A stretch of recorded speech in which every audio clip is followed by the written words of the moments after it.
Greetings and welcome to Mount Olympus. I am Hercules Invictus, and today I welcome you to the UFO entity Enigma. And I have the famous Tim Swartz here. Greetings, Tim. How are you? Hi, it's great to be with you tonight. And the infamous Carole Gonzales here with me. And Marc, and not visible, but Phyllis Brinkerhoff. Greetings and welcome. Here.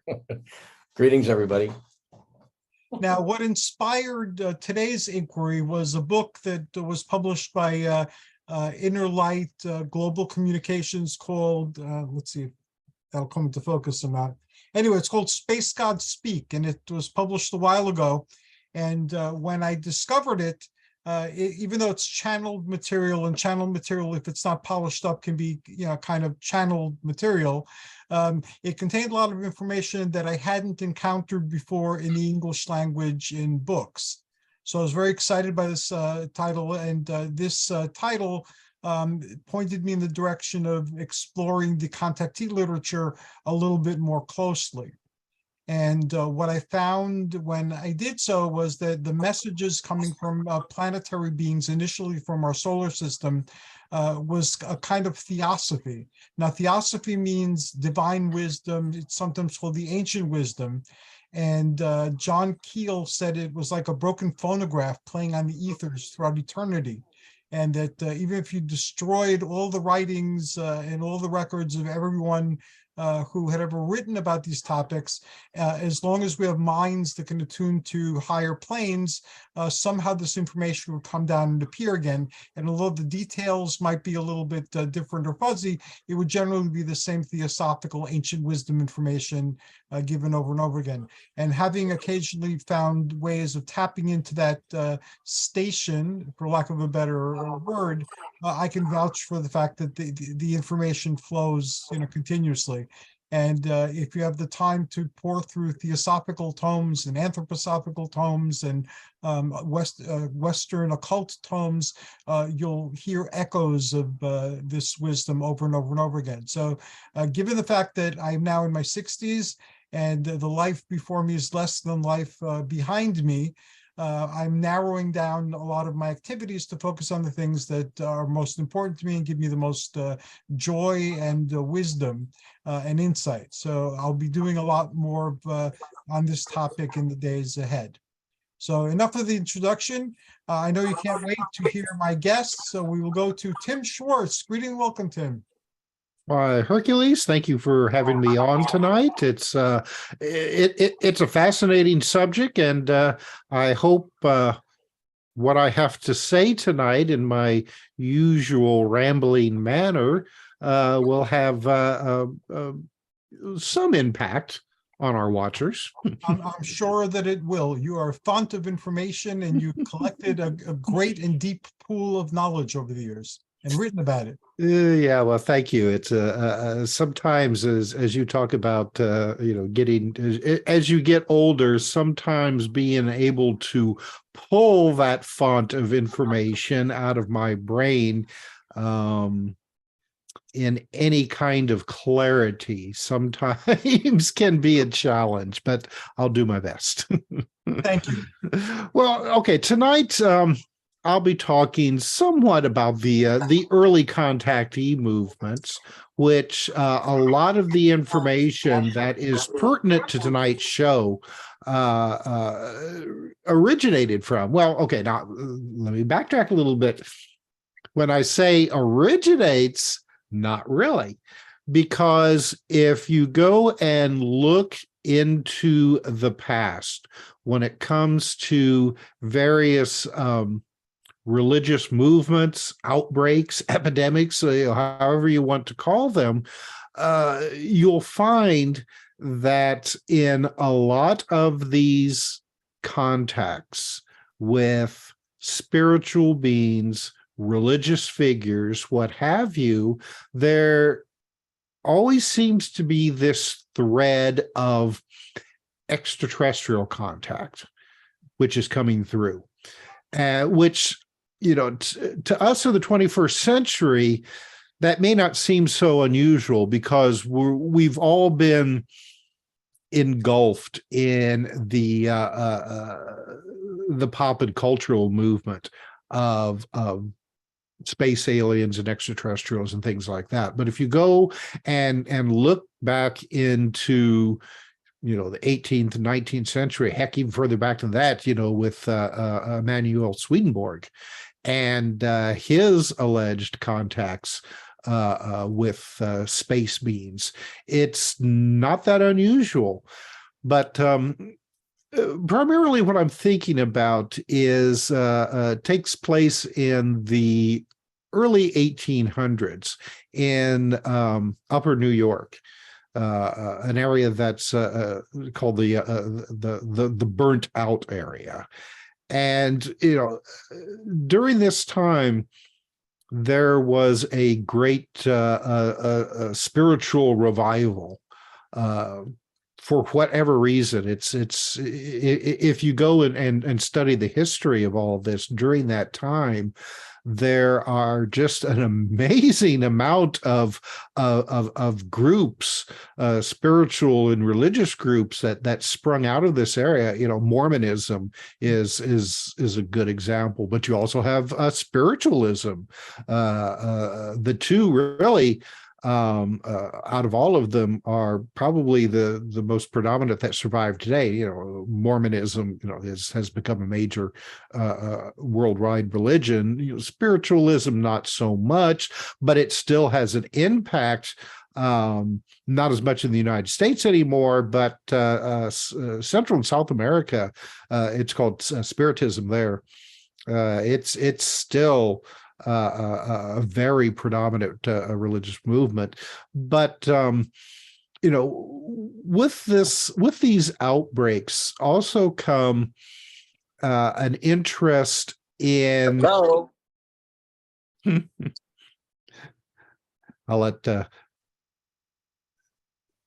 Okay, I'll continue. Well, okay, there he is. Hi, Michael. I'm sorry, I don't know what happened there. It's okay. I'll mute you, and then you can settle in, and then I'll unmute you.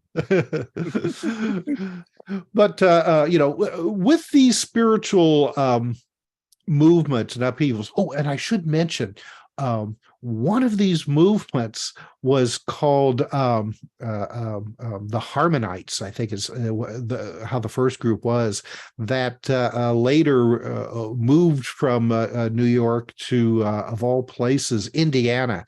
And there's actually a town that still exists here in Indiana called New Harmony, which is probably about an hour's drive from where I live. And this was a group that started out in the burnt out area of New York in the early 1800s, and they were a utopian society that for whatever reasons never quite make it, but the town is still there. But anyway, as I was saying, with a lot of these movements came an interest in contacting spiritual beings, either through, say, like automatic writing, or then later you had the development of planchette boards, which we now know as Ouija boards and things like that, and just regular channeling types of sessions.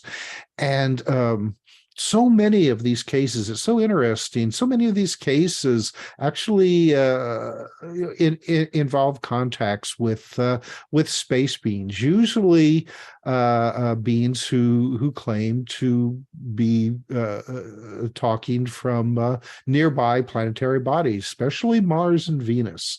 And it's interesting because these two planets especially, and possibly it's because at that time, it was believed that besides Earth, those were the two planets in the solar system that were considered most likely to also have life, if not intelligent life. But according to these contacts, the beings on these planets usually identified themselves as spiritual beings. Not as much physical beings, though there were some situations where they were described as such, but the majority of the time they described themselves as spiritual beings, not unlike the enlightened masters that were said to be here on planet Earth. And again, it's remarkable that you're looking at these stories that are coming out of the 19th century, and how in later revivals that occurred in the early 20th century, then on up into the UFO era, the commonalities, with these contacts, as Hercules said at the beginning of the program, when he quoted John Keel, there almost seems to be like, this broken record in the sky, though I don't think it's broken. I just think that it's on shuffle, so that the messages that we get constantly repeat, though not in the same order all the time. And that if you were to go and eliminate here on planet Earth all the writings, all the spiritual books, all the religious books, get rid of them all, then the same messages will bubble back out again through the human consciousness from whatever source that this is all coming from, and we'll have the same information back to us again, which is a fascinating concept. And it would be interesting if somebody would actually go and conduct a really rigorous study to see if what we're saying, that there is an external source for these messages, or if somehow it's been baked into our DNA. That somewhere along the lines in our creation, that this information is a part of us, which would make sense. I mean, if we're a part of creation, then we are a part of creation. Everything that's in the universe is also in us, and that also means these messages, these basically guidelines on how to live our lives, to live and love others and have others love us, and be the best people that we can. And that's part of the messages that we started receiving, not only in these channeled messages from the early 19th century, but then they came back again in the form of the contactees, the UFO contactees from the 1950s. And of course, the most predominant person in the UFO contactee movement of the 1950s was George Adamski. Now, what's interesting about George Adamski is that, and believe in him or don't believe in him, whether or not he was being earnest about his sightings and experiences, or if it was all just a way to make money, it still had a major impact, to the point that here we are in 2023 still talking about him. All right. So, if he was a guy that was just trying to pull a fast one to make a quick buck, it's amazing that we're still discussing him and his teachings and what may or may have happened in his life right now. But one of his early books was called Pioneers of Space, A Trip to the Moon, Mars, and Venus. And unfortunately, right now, I can't tell you just exactly when he wrote this, sometime in the 1940s. But if you would go and read this book, and this was before he had his alleged contacts with the Venusians in the deserts later on in the 1950s. But if you would read this book, it reads an awful lot like the things that the Space Brothers were telling him later. So, is this a situation where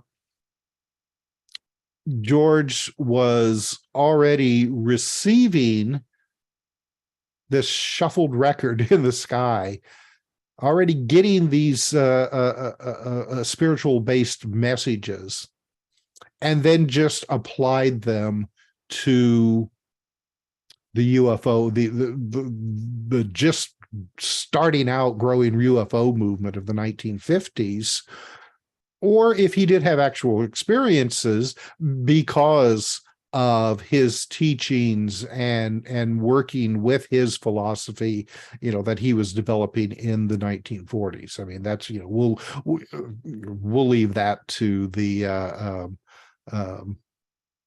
others in years to come to work out, and possibly, Marc Brinkerhoff, may be able to enlighten us a little more, on that. But the thing about the whole UFO contactee movement of the 1950s is we're seeing a movement that is very akin to the spiritual revivals from the not only from the early 19th century, but from other similar situations in the past. So the difference is that rather than being emissaries from God, they're now emissaries from other planets, especially planets in our solar system, with the same messages. The messengers just appear to be different, but are they different? Is there a difference? The messengers from these earlier revivals. Well, let's just take Mormonism. Joseph Smith was visited by an angel named Moroni. All right, and received the messages that basically people are gods on our own. That if we live a good life here on Earth, do the things that we're supposed to do, then when we pass on, we become gods of our own world. And we see very similar types of messages coming out of the contactee movement, that we're more than just our physical bodies, all right? That we're not just animated dust, that when we die, we go back to dust, and then that's it. That there is a part of us that survives on, that is not only is it a part of the divine, but we are the divine. And that's what, and that message, I think, really resonated with a lot of people who heard these messages. And it'll be interesting to me to see what'll happen next. All right. So, I mean, it's been a while since the 1950s and the early contactee movement. So how long will it be before that next revival comes, and how will it present itself to us? Will it be space-based, technological-based? Is the new chat AI movements that are coming out, is that going to be the bringer of the new information, the new spiritualism?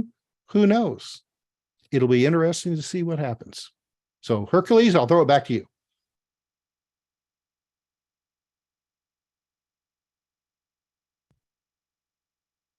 I was muted. I'm sorry. I hope we're here to see it, and there are indications of it in the murmurings of the magical community and their experiences and their experiments.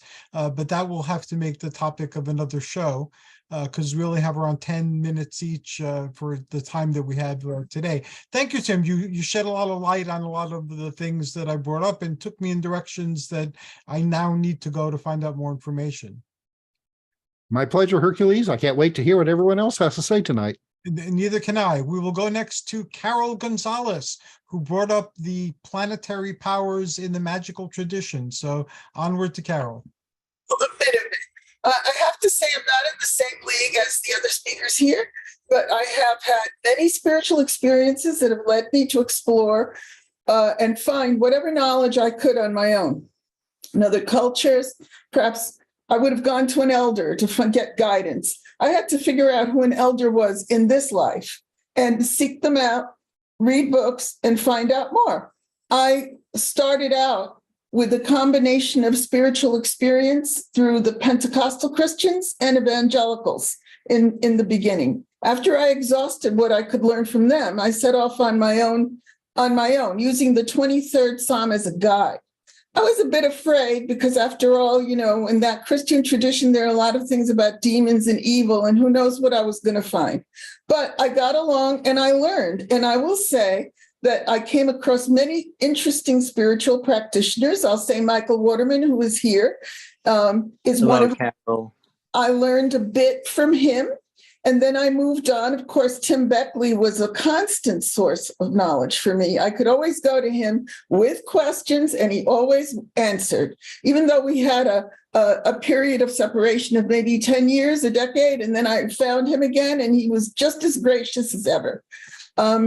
Eventually, I started practicing my own rituals in my own way. I've been initiated into Thelema, basically for that, to learn solar magic, because Crowley is really solar through his morning rituals. In the morning, he goes through the day, but it's the sun, the travel of the voyage of the sun. Of course, in Wicca and in witchcraft, it's lunar based. So I learned a little bit of everything, found dreams always work. That goes back to my Christian beginnings, because dreams are in the Bible. They're very, very important guides. Any extraterrestrials or spiritual entities that I've come across have been through dreams. I will say I have had other experiences where I've seen things. How can I explain it? I've seen things full figure in this dimension, as real as if you were standing in front of me. But I'm always careful, because who knows what that is. But I have seen it, and I know these things exist. So I'm an adventurer. Let's say I'm an adventurer in the spiritual path. And through ritual, I have used the energies of the planets, of the earth, of the sun, and the stars. And that's how I function. I've been quite successful in my professional life. I'm not a billionaire, but I won't say what, but I'm not a billionaire, let's say that. But I'm very, very comfortable. And it's through the knowledge I have gained along the spiritual path. Isn't that terrible of me? I used it for material gain. I've had an experience I haven't hurt anybody. I have had opportunities to write, to do other things. I haven't followed all those paths, but who knows? I'm still learning. That's basically what I'd like to say. Although if you have something more that you want to ask, I use Jupiter. Right now, I'm into Jupiter. Well, I've been using Jupiter for expansion and for prosperity. It works. I'm telling you, these things work. You just have to gain experience and learn. It's like a physical being along the way, and be open to what you learn. Body, mind, and spirit. I came through Edgar Cayce's work as well. So in terms of the planets, when you learn and you read about them, each one has an energy, and you learn to focus on each energy and use it in your daily practice and for your dream interpretations as well.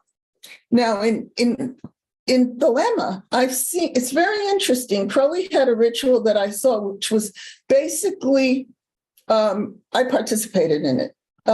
It was basically a drawing of a circle and drawing energy from the four quarters using the planets and the thelemic gods. It's very interesting. I'm not a high-level person in the OTO, but in my limited experience, I got to experience a lot here at the lodge in New York City. So I'm leaving you with that. I'm still learning, and I'm very happy to be with you. And maybe one day I'll publish something more. I have had an article published in the Village Voice some years ago, and opportunities to do more, but I haven't followed them. But maybe I'll do that soon. I'm very glad to be here. And thank you, Hercules, for inviting me. And thank you for coming. And are you going to be at the Disclosure Network event on in the early April?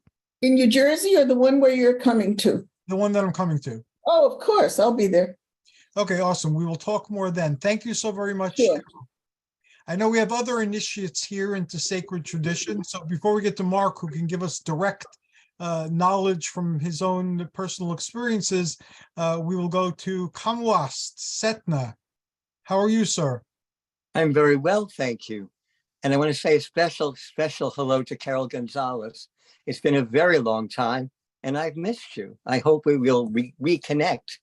Many years ago in West Village, I had a very, very well done Egyptian group, and we worked together for a long time.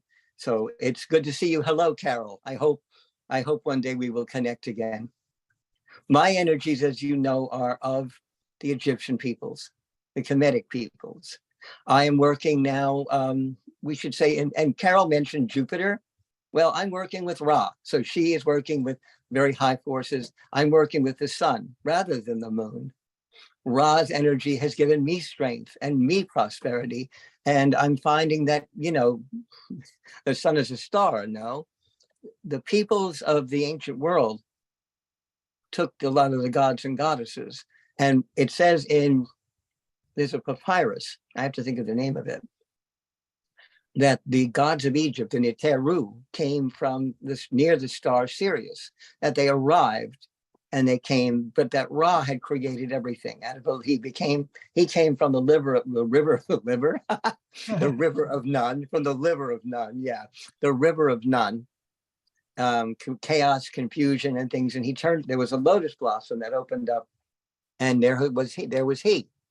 So that's, you know, bringing your own energies together. And it's what Carole's doing. Self-realization, concentrating on focusing the energies and going forward. She's always been a powerful being. I've known her many, many, many, many years. And it does my heart good to see her. I'm going to say that.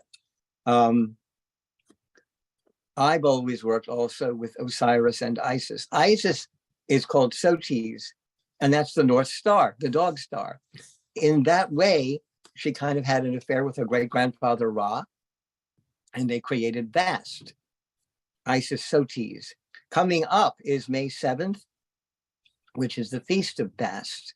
From May 7th until the summer solstice, the Egyptians worshipped Bast. It was a fertility rite. There were cats everywhere, as in Bubastis, and all over Egypt, people were celebrating. It was kind of interesting. The birth rate always went up every year after that ceremony. So we would have many, many, many children born in the winter because of the fooling around with Bast in the spring, I should say. But the pinnacle of this is in Bubastis. There was a temple which has been destroyed by the Romans, by the way. And it had a crystal in it, in the top of it.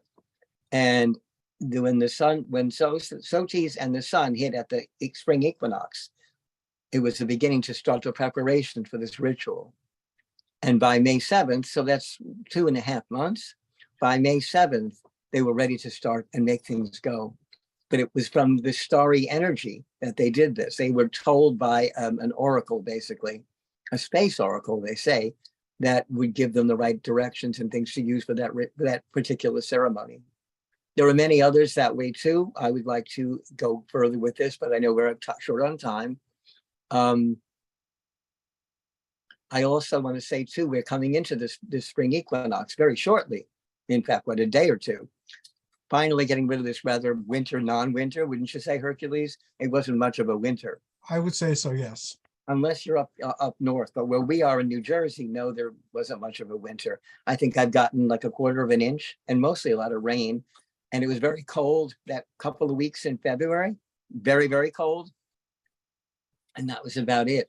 But what we're working on right now, as you know, is building a temple. Someone a couple of days ago offered me $2 million. Awesome. It was a hoax. Oh, okay.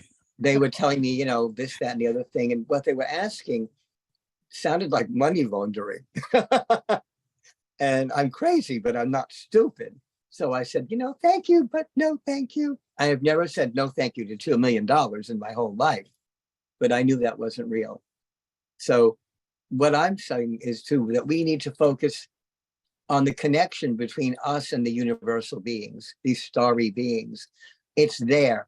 As was mentioned before, in the pharaohs and the Aztecs and the Incas and even the great first emperor believed when they died that they did become gods. Even Julius Caesar and Augustus were worshipped as gods after they died. Mm-hmm. Osiris is the one, he was a king, he was murdered, and he became the lord of the underworld. There was an amazing metamorphosis. He became, I believe that Isis, Osiris, Set, Nephthys were all human beings, mortal beings that were infused with light, infused with energy. It's said that the Egyptian skin tones were gold, as I've mentioned before. I still think that those gold colors were part of a uniform or a spacesuit that protected them from the Earth's environment so that they looked gold. I mean, when you see astronauts, they're all in this big white, they look like, you know, the marshmallow guy from Ghostbusters, right? You've got big things, or the Tire King. And it's what the Egyptians perceived as probably a snake or whatever, might have been just part of their uniform. Who's to say now? We don't have enough, we can't go back in time yet. We will. We haven't gone back in time yet to figure that out. And I think my time is up. So I want to thank you all, and I'll be around. Thank you. And Tim, Carole, and you, Setna, brought up some things, you touched upon them. That's going to be the subject of a future conversation, because you demonstrated how through these ancient and modern magical traditions, you work with celestial and planetary beings. And that the things that they say are very similar to the things that the contactee aliens were sharing with us, this universal ancient wisdom that is the same throughout time. And we're going to go to Olav next, but before we do, I will confess something. I was active as a deep trance medium around the same time that Marc was, and in the same location. I think we operated within blocks of each other way back in the 70s. And many of the things he says, I recognize coming out of my mouth or other mediums or from teachers that I had here. So it's very reassuring to know that the beings that are talking to Marc once talked to me and through me, so that the information I'm hearing now is very, very familiar, and also his relationship with elementals or nature spirits and so forth. I remember those days very fondly and very well. So I'm glad that you're in my sphere, Marc. Now we go to another initiator and investigator, Olav Phillips. Greetings, Olav. How are you? I'm all right. How are you, Hercules? I'm doing fantastic. Great to have you here. Yes, thanks for having me. Today's topic is celestial beings, especially planetary spirits or planetary beings or contactee entities. You know, it's interesting, when I was listening to Tim, he was talking about, you know, this notion of the contactees going back beyond the 50s, because typically the 40s and the 50s is really the genesis of the UFO contactee movement. All the way in the 60s, 70s, you have a lot of these UFO cults that existed, you know, like the Unarians and a lot of utopian movements. I think in California, we had something like 100 utopian movements alone. But what's interesting about that is it does go way back further. That he was saying that somebody should do a study and figure that out. And it, in some ways, it's been done. That, you know, when you look at the Sumerians, right? If you disregard Sitchin's flawed translations. If you use the actual academic translations of the cuneiform, the Sumerians are talking about the Anunnaki, and the way they describe the Anunnaki is very different, but it's like they created portals and they came from somewhere out in space in the universe through these portals to these Sumerian cities, and they taught them, right? And there was an Anunnaki who was assigned to each Sumerian city, right? But ultimately they use portals, and the actual word that translates as like a gateway. It translates as gateway or wharf.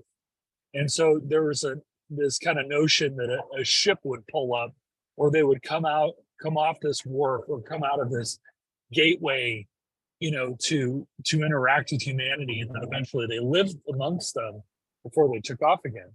But it's not just there. When you look at like the Dogon is another, very tried and true. There's tried and true evidence of this. The Dogon believed that they came from Sirius, and they actually, I want to say it was like 30 or 40 years before we discovered that it was actually a binary star system in their cave art, and the different places they do their art. They would refer to this place that the Dogon had come from originally as being binary. They would say, okay, this is A and this is B. Not in those words, but they'd have a primary and secondary star that seemed to orbit around each other. And at the time, anthropologists were like, that's crazy. How could they know that? But somehow they did. And, 30 years later, when the telescopes became powerful, and that was like, oh, well, you know what? It really is a binary star. So how did a bunch of people that live in, West Central Africa figure out, they're almost Stone Age, figure out that this is a binary star system? So there is that. Or you look at the Yurok. I always love the Yurok because there's also the whole I am thing with Guy Ballard, where he met a Lemurian Panther Meadow up on the side of Shasta and yada yada. But interestingly, the Yurok believed that there was a group called the Wage, who lived on the top of the mountain. And they lived actually inside the mountain. And they never really discussed it, but it was kind of implied that they were these like celestial ascended masters, right? And they would come down and teach the Yurok, who are a large Native American group along the Northern California, Oregon border, out toward, I forget the name of it, but it's on the western side. The Klamath are more on the eastern side. And the Klamath have something similar. But the Wage, they came down, they would talk to them and hang out and teach them things. They taught them how to fish, taught them how to hunt, taught them how to deal with the animals, how to deal with the seasons. And then one day they decided that they needed to go. And so they went north and they left. And there is actually archaeological evidence of a Wage that was found in Concord, California. They found I think it was about a 7.5 foot tall giant when they were building the rail station in the turn of the 20th century. It's like 1905, I think. They found it like a 7.5 foot tall man buried where they were putting in our train station. And this guy had grave goods, like, funerary items that were Yurok, Klamath, Filipino, Chinese, Polynesian. I mean, this guy had been everywhere, right? So there's some evidence. And when the Europeans came to the Yurok territory, they believed that the Wage had come back, and they called them the Wagesh or the Wageshi, the children of the Wage. And they saw them coming on their boats, and they believed that the boats were like floating islands and being blown by clouds, which were the sails. And they were really excited until they showed up and murdered all the Native Americans. But, this idea of the ascended masters, and, you see it with the ideas in Theosophy and Philima and others, that, whether it's the great Mahatmas or the secret chiefs. I personally follow the secret chiefs myself, but, there's different groups, but they're always celestial ascended masters, right? And there is some evidence. I mean, you always get into, hopefully I won't get into too much hot water here, but when you talk about Crowley, right, there is some discussion and evidence that Iwas, who, he worked with, right, especially around the Liber Hall, the Law, that is interdimensional entity and could very well have been an alien. Because if you look at the pictures that he drew of this being that he's dealing with and getting this information repetitively, it actually is strikingly similar to a proto-gray. You know, it lacked the large black eyes, but the big head and the big forehead, right? You know, so there is a theme even in Thelema and with Crowley, and you know that there are these celestial ascended masters. Obviously, you have the secret chiefs, and it goes back to the founding of the OTO, which predates Crowley. You know, to the Golden Dawn and all the offshoots. You know, the AA. You know, I'm writing a book about the Black Lodge, so of course you have to deal with the Brotherhood of Saturn and the Fraternitas Saturni, and you know their whole thing is this astral theology based on the planets and the vibrations of the planets. They're a little more on the negative spectrum, but you know, again, even they took that out of Thelema, right? So when Thelema broke apart, so it's yeah, there's always a very strong in all these traditions, and the Native Americans. I mean, you know, a lot of the Native American groups believe that they had originally come from the stars, and you know that there were celestial beings up there, you know, and a lot of their creation myths deal with things happening in space, you know, and again the individual was talking about the Egyptians, that when the Khemet people, when they would die, they would go on the boat of 1,000 years and go on orbit around the sun. So it's, you know, there's a lot of this in history. So I think that kind of notion, right, of doing that deep study, I don't think there was ever one that, you know, went out and looked at everything and brought it all back into one paper. But there's definitely been papers written about each one of these things as individual entities, because it is, you know, it is a very predominant theme in religion in general, this kind of stellar religion. You know, there are some that are solar, some that are lunar, right? But it's stellar, meaning, you know, it's out in space, it's stars. And the stars, I mean, you look at Avebury and Stonehenge and these Neolithic sites and Paleolithic sites, they're all aligned to stars. They're all celestially aligned. So there was some need for that. You know, in astrology, right? You know, this kind of alchemy in astrology, it goes back for thousands of years, you know, deep into Mesopotamia and Egypt and other places. So I would say definitely the contactees definitely didn't start in the 40s. I mean, there's contactees, as you guys were talking about, in the late 19th century, but the notion of celestial beings and celestial teachers, and that has probably been around as long as humans exist. And I think we're actually hardwired for it. We can argue why we're hardwired for it, but I think that we are hardwired to look at the sky and say, you know, we came from there, or, you know, the Kachinas, right? The Kachinas, you know, they descend from the sky. You know, the Thunderbird, you know, there's a lot of things about the sky and stars, and, you know, in fact, the Mississippian peoples, the Southern death cults, you know, they had, the leader was the sun child, you know, and his mother was, I want to say, she was like the daughter of the moon or something. And, you know, they lived on these pyramids. This is like Cahokia, and, you know, they lived on these massive pyramids. And even then it was a solar religion. So the sun and the moon and stars have probably, they've pretty much infiltrated every religion that's ever existed. Yeah. Thank you, Olaf. That was very comprehensive, and you Sorry. three things. I'm gonna violate my policy and jump in and just say a few things in response to what you said. I'm a Lemnian Greek, and since Roman times, the Romans wrote down that if you talk to Lemnian Greek in minutes, they'll tell you they're descended from Jason and the Amazons and the Argonauts. And I've done that repeatedly throughout my life to keep that tradition alive. The Argonauts went to Limnos, the island of the Amazons, and they stayed there for a couple of years, and they had children. The children later ruled Limnos.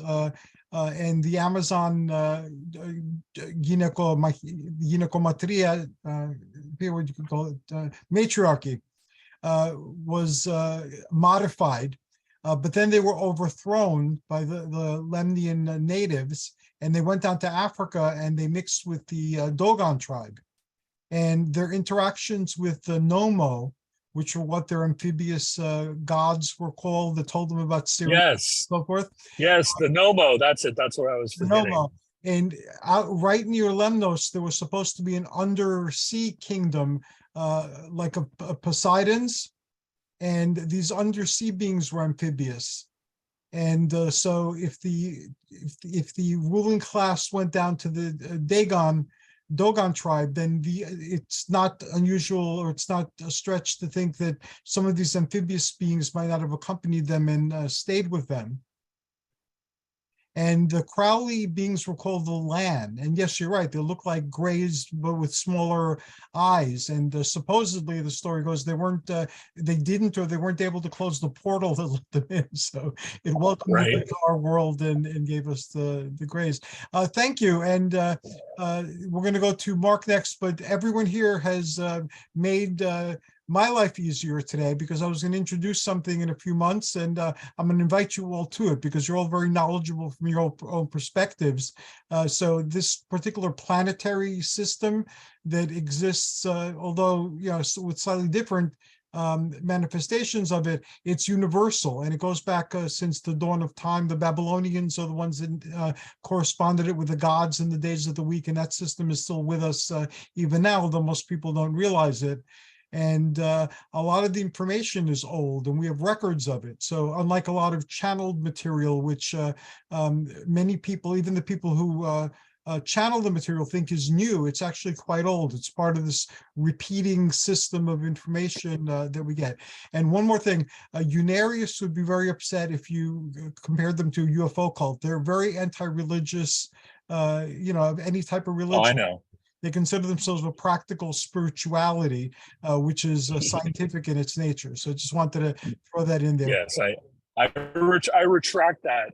I retract that. But they commonly in literature, they are unfairly grouped with that. So you are correct. I apologize. And their stuff is also very neo-theosophical. Even has a lot of the same casts that you would encounter in theosophical literature. When I was reading their Return to Atlantis, I got a visitation from Herodotus, with the description of the book. And that Herodotus explained to me everything I didn't understand about the histories written by Herodotus. So I asked him, are you the real Herodotus? And he countered with, are you the real Hercules? And I told him, in a manner of speaking, yes. And he said, well, there you go. So, but that's Herodotus. I mean, Herodotus questioned, like he sought truth. So yes, that would be a very Herodotus. It would be, and it was. Thank you, Olav. I'm glad you were able to make it today. You contributed a great deal to this conversation. And now, last but not least, thank you. And now, last but not least, Marc Brinkerhoff with occasional comments by Phyllis off screen. Phyllis, will we see any of you today? Your arms, your legs, your face? The hand. A hand. Okay, we'll be content with that then. Sometimes we're not ready for prime time. I am not ready for prime time. Thanks, Hercules, for having me and all of us. And thanks, everybody. Hi, Tim, and hi, everybody. Carole and everyone. Well, I can only say what I know from over there on the other dimensional planes and above us and more. In this plane, good. In this plane, but remembering, I mean, everybody native and all the different tribal religions and everything and traditions, they're all right now from 25,000 years or so. I mean, they came in and they're doing things. The people that were here, but the planet has flipped a few times and done its little changes for the polar shifting. And that's where we have some of the new traditional things that are happening for our Earth today. The space people, as Hercules, you know what I'm saying, the space people, the Titans and the others that came here thousands and thousands of years ago. And they built civilizations at different times, but they would also leave, take off. I have people outside the door, sorry about that. Men in black. They would take off and leave, but as a climate change would occur, we call the solar events that occur where the Earth tilts, or the polars, North and South Pole, come towards each other, creates a tilt as well, and magnetic excursions. So when that happens, civilizations get wiped out, and everybody kind of starts up again, sometimes from the caves, and very rarely when we would take people off the planet, like in Atlantis. Not everybody took off the planet. They went into caves and other places, and some were brought back. Then they reestablish everything again. They start having again another, let's say, traditions or civilizations, and create traditions again. Some space people come back and visit, like the Kachina. That was during the Hopi time, because I was part of that way back in 3,000 years ago, but Earth time. They would come back, reestablish some information, shows how to plant on the planet Earth again, and show the tribes, and then they create myths, stories that are true and based on truth. And then they created the stories that became more myths, right? So we've got now gods and goddesses because of where they came from. They look like gods to me. Hey, they're huge people. They're beautiful. And well, I'm going to show this one only because that's us on spaceships, right? Phyllis and I.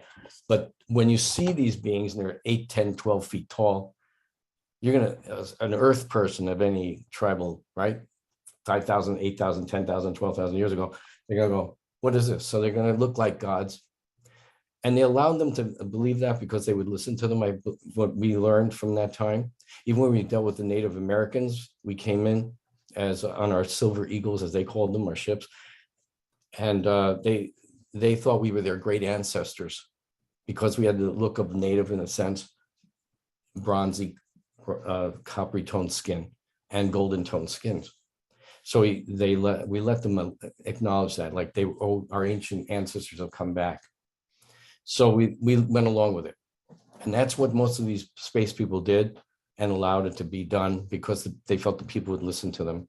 And so in ancient times, thousands of years ago, and now a couple hundreds of years ago, they used the names of these beings that they felt were their gods. And sorry about that. It's okay. And would name stars, systems, stars, etc., the moon, whatever, everything after their titles. But 50,000 Earth years ago, they were different names that the people might have even thought. In space, they have totally different names for all these planets, but it's okay. Everybody goes along with what's said. So after we have another magnetic excursion, which is coming up, we're already 12 to 13,000 years excursion that occurs. So we're due, and we're due pretty much within 20 years for this happening. And you can see all the climate changing going on right now as they talk about the in Hercules. I've shown you this before. Giant chunks of ice, hail, 7 inches diameter, strange, erratic looking aurora borealis that shouldn't be there in the cities it was over. And the ground lightning coming up from the ground means reverse magnetic fields are occurring, not magnetic. So they're happening. And the blue Kachina, Hopi blue Kachina talked about in their histories. Nostradamus, who we don't exactly agree with everything Nostradamus says in space, but it's okay. He does talk about things where there would be like crop circles or ancient floods. So the micronovas are coming, and we have the scientists and I'm sorry, I keep saying archaeologists, the solar physicists and everybody, they're seeing it happen through the galaxy as the stars are coming away from us, but you could see a solar flare or not a flare, a pulse that occurred from the center of the galaxies, and it comes in through that way and it affects each star system, different stars. And I think I mentioned this before, it's headed towards Earth right now, and our sun is picking up on that frequency right now. But the scientists saw those stars that exploded as micronovas and novas. Micronova just bursts out the plasma and dust, but it's still a star there. But the supernova is when it blows up. But what they saw is chemical changes in those stars, and they're now seeing it in our sun, which means it's never been seen before. But now that they've seen what's going on, they know it's coming, which they spoke about and they know about because they're trying to create spaceships to leave the planet, but not to worry about that. What I'm trying to get to is when this happens again, we're going to have a shift. And histories and things might be wiped out again. And only the people like we're coming off the ships will take this, they'll rescue some. And, you know, those who want to go inside the planet, they will. And they'll keep the histories that they got. But even so, inside the planet, when these shifts occur, a lot of stuff goes on inside too. So we're basically safer if we can get off the planet behind some other areas where the solar Which is what effects don't Ashtar affect. told you.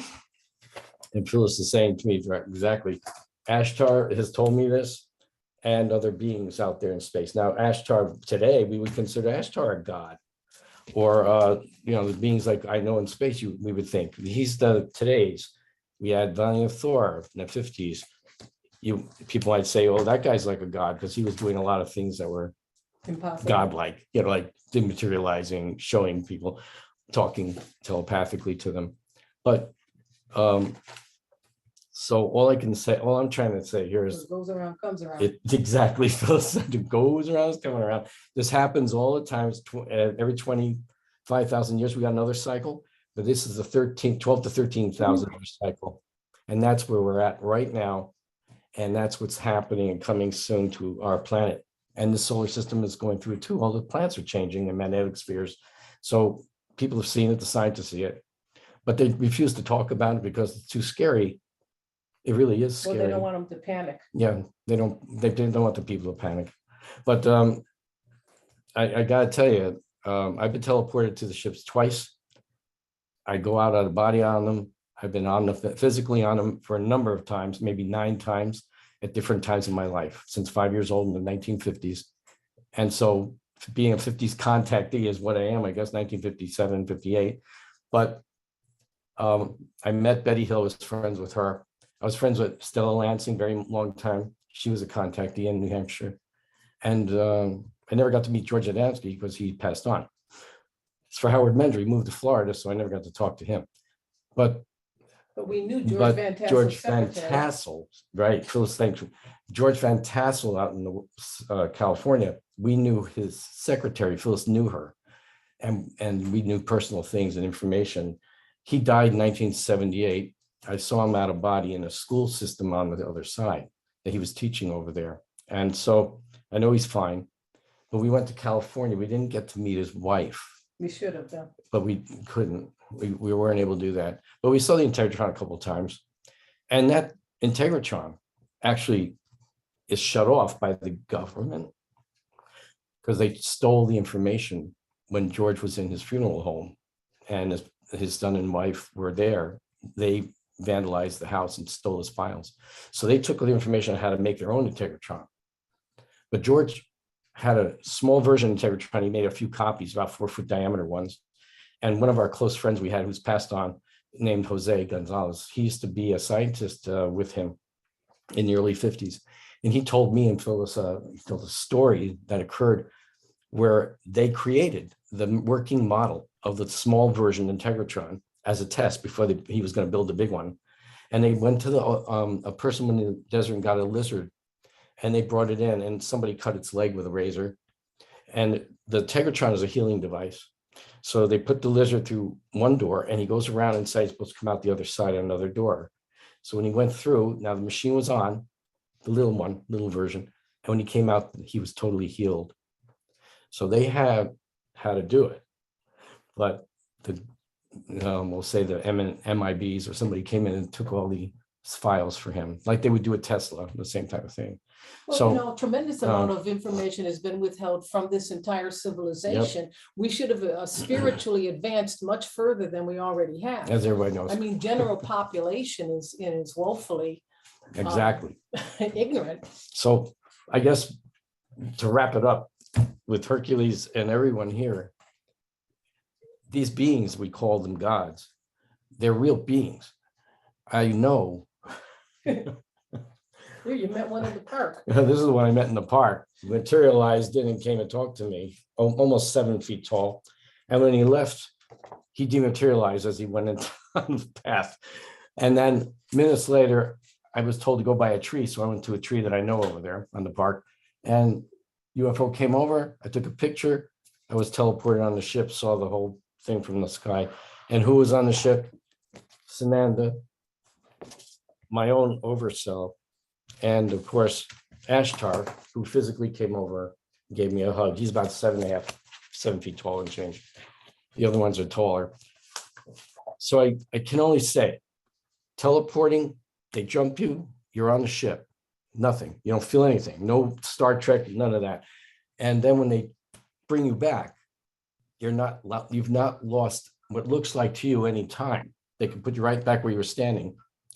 But what I did, I lost 24 minutes of time. Phyllis found it on the camera because when I took the first photo, the second photo was 24 minutes later. So that would never happen when I'm taking photos. I click like that. So they, I didn't know time had passed, but I knew something went on.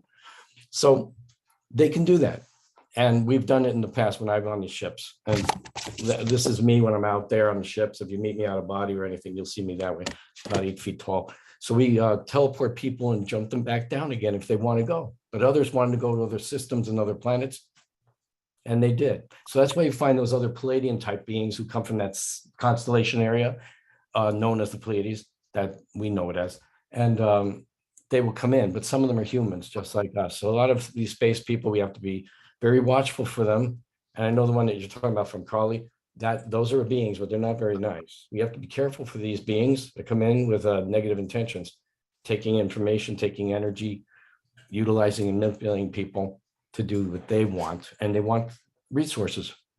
A lot of times these beings want the resources, the physicals, but the higher frequency dimensional planes where I come from, 12th plane and beyond, we don't need resources. We're here for the spiritual helping of the people's spiritual development. And so we got to be very remember, you always test the beings, because not all of them are here. Yeah, they're going to do a Project Blue Beam in the future, but actually some of those Blue Beam pictures might be holograms, but some will be physical UFOs by the military, by our government, and on the aliens working with them. So it's not always the light that's coming towards us. So always be watchful for that and ask for clarity. Thank you so very much, Marc. Thank you for keeping the torch lit for a certain type of spirituality that came into our world decades ago. And thank you for being so steadfast in keeping that torch going. And you too, Phyllis, although we don't get to see you now. So you have the hand. There we go. Thank you, guys. I'm 100% supportive of Marc because I've seen it for 45 years and he should have had about 20 books written about his life already. We're doing it. And Tim Beckley witnessed stuff out in the fields with me a long time ago, 1976. So, and after different times. So in dedication to our brother.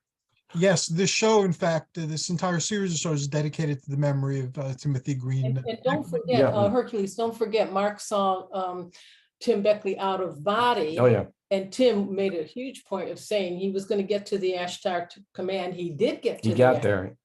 He's playing on Earth on other dimensional planes of the heaven realm, and he goes to the ship. So you could do that, but you have to ask. So no one can tell you anything. You should chronicle the new adventures of Timothy Green Beckley. I think those of us who knew him either a little or a lot might appreciate that a great deal. Yes, I told you too, right? I was out moving my car one day within a year after, a couple months when Tim left us. So I was out moving the car and I heard, hi. I was up on my trunk and I looked up and there's a spaceship hovering. Now this is around 9 o'clock in the morning, right above. And my doorman's out there, some other guys out there. And they go, what are you looking at, Marc? I said, well, it's a spaceship. And they all came out and they're like, oh my gosh. So it looks like a beautiful pearl hovering. And I knew it was Tim inside with some of the captains that were there. He was on the ride. He was in that ship as a ride because his voice, he telepathically said, it's me, Marc. I'm saying hi. Look. And then I said to the guys watching, I said, they're just going to leave in a few seconds because they don't stay that long. And as I said that, they moved like a half an inch in the sky like that, and then it disappeared just like that. They teleport out. So he is okay. He's having fun. Much to we're down here. A lot of fun. That is a great thing to know, and I'm glad that he's having fun. We're now going to go to people's contact information. Then I have a few brief announcements, and we're done for today's conversation. Tim, we started with you, so we will start with you again. Oh, sure. Well, you can find me online. You can find all my books on Amazon.com. Just type in Tim R. Swartz, and they'll all come tumbling out for your reading pleasure.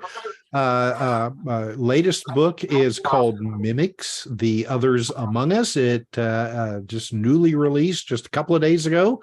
And it's Hercules has an excellent chapter in this book. So I encourage everyone to go out and get a copy for yourself.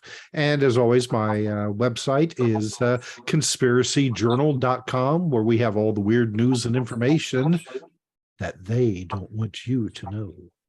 Okay. Thank you so very much. Carole, how can people reach you and enter your world? I'm on Facebook. Just friend me, message me, I'll answer. It's Carole Linda Gonzales. You'll see. And she does answer you. I can vouch for that. So thank you, Carole, for being on the show. Next, we go to Kamwast. You can get me, you can get me at Michael K. Waterman on Facebook. You can get me as Bona Wizard on Facebook also. My phone number, which is 516-650-3691. I've had that same phone number forever. You can also reach me through Hercules. Thank you very much, sir. Olav? Yeah, well, you can reach me through Hercules as well. I'm on Facebook, Olav Phillips. There's only two of us in the world, so even if you message the other guy, I'll send you to me, and vice versa. And I'm on Instagram as Paranoia Mags. So yeah, send me a message, I'll respond. Are you, you're involved in so many things. What do you call, I don't know how much you'd like to share right now. Would you like to share any of the wonderful things you're doing? Well, yeah, actually, I'm writing a book with Alan Greenfield on the Black Lodges, or the Black Lodge. The Black Lodge, and I think the working title is Black Lodge Secrets Revealed, something like that. And I'm working with some other people on some technomancy. I've actually been started consulting with Hercules. Going to do a little more consulting with Hercules on some of the things we want to do. We're trying to push the bounds of technomancy.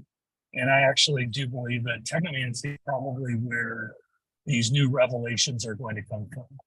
So yeah, deep into the technomancy and the Black Lodge. Oh, that book with Alan Greenfield sounds really interesting. I lost touch with him. Yeah, he's still out there. Yes, people thought he died, so I'm glad to hear that he's still going strong.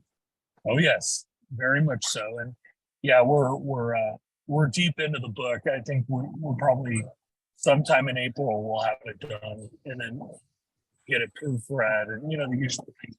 Tim, I'm sure can attest to. I'm looking forward to reading it. Well, thank you. Well, make sure you guys get copies. Thank you very much, Olav. And again, last but not least, Marc and Phyllis Brinkerhoff. Hey, guys. Hey, Michael. Great to see you. Great to see you too. Yes, Marc. Well, you can reach us through our intergalacticmission.com website, etuniversalzone.com website. MarcBrinkerhoff.com is my art website. No, spell Marc. And it's MarcBrinkerhoff At yahoo.com. That's our email that you can reach on all those sites. And the YouTube. And we got YouTube and Facebook. And sometimes Telegram, but I don't go into that too much. No, not Telegram. Telegram, okay. No, Instagram. Oh, Instagram. Sorry. Not with it here on Planet, technical stuff. That was the other thing I was going to say before too, but technical and spiritual things that are going on the planets when they're forming. Sometimes they get ahead of themselves with technology before the spiritual fits in, then it reverses. So that's what they mean on the high realms. They're always watching for the spiritual development Misuse of technology. and the misuses of technology. Thank you. Phyllis just added that. So we have to be careful. So praise your creator.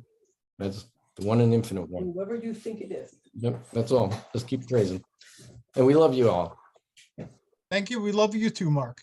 I have an announcement to make. In the future, in the very near future, I'll be redoing the different panels that we have available. Of course, all of you are invited. And if you're free, you're welcome to participate.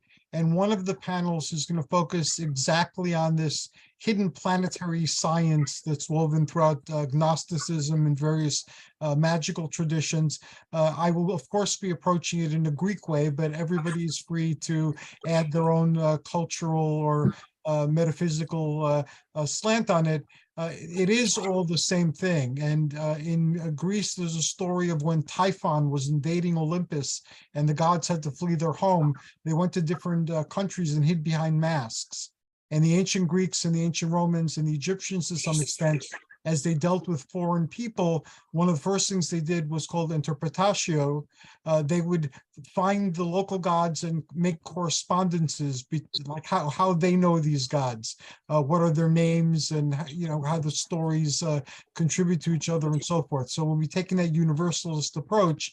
But I really want to focus on this because once you know how to see it, it is everywhere. And yet people don't make they don't click with the fact that it's everywhere and in everything.